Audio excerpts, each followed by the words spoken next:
Welcome back, and joining us on the show now is Nirav Bhansali. He's member at Gem and Jewellery Export Promotion Council. Nirav, hi, thank you so much for joining us. And let's start with gold, because that one is trading at an all-time highs at a time that we are looking at various exhibitions and meetings and shows happening across the country. What is the impact that we've seen of the all-time high gold prices on all of these events? Gold prices are moving up substantially like this, how it has moved in the past 10 days, has a short-term effect. But it's like very few days till the price stabilizes. Once it's stable at even 72,000, I think the demand is very strong.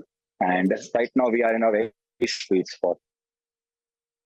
Nirav, what would you say about the first quarter 2024 trends? Because we do know that Feb wasn't such a great month. March was a complete washout as we've been looking at very high gold prices. IIJS is the foremost platform for jewelry business in India.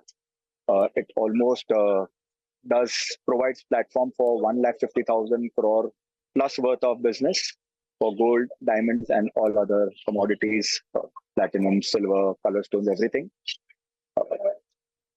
Diamond last year was very difficult. We are starting from a very low base, but America ended on a very high note. India demand was always strong last year as well as now. And so hopefully diamonds will outshine gold this year. The price movement in gold this year, in this last 1 month, 1.5 months, has been startling. So I think it should be good for both gold and diamond. 2024 should be one of the best years that the industry will see, I think.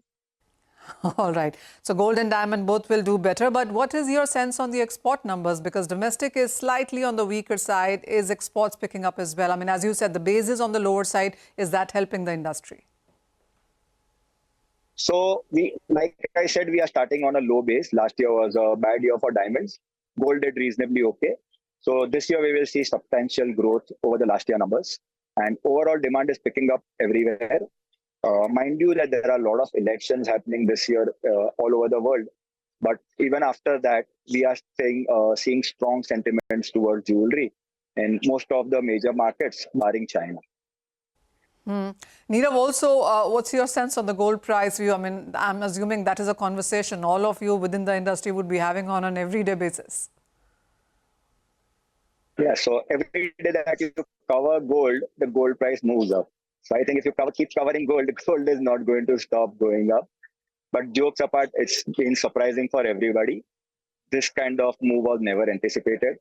But the demand is still strong, and I still expect the gold to go up further. We might end up at 75,000, somewhere around that. All right. At the end of the year.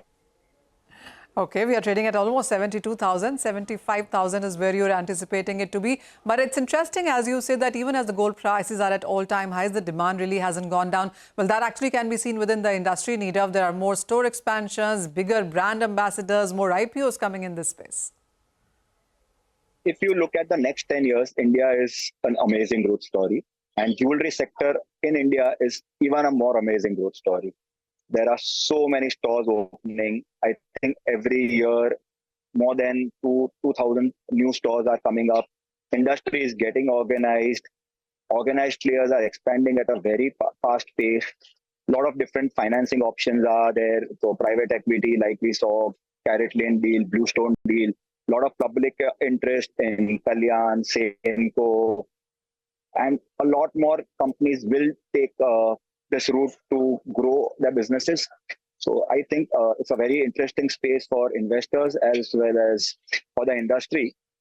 Next few years, India and jewelry is an amazing growth story. Nirav, I got stuck after you said that more than 2,000 organized stores is what we are looking for India to be opening up. It's something that we would witness. I mean, that's a huge number given the fact that retail sale is not so strong and the gold price is at all-time highs. But clearly, industry clearly seems to be celebrating and the expectation going forward quite strong. Nirav, thank you so much for joining us. And with that, that's all the time that we have on Halftime Report. Business Lunch will take all the action forward.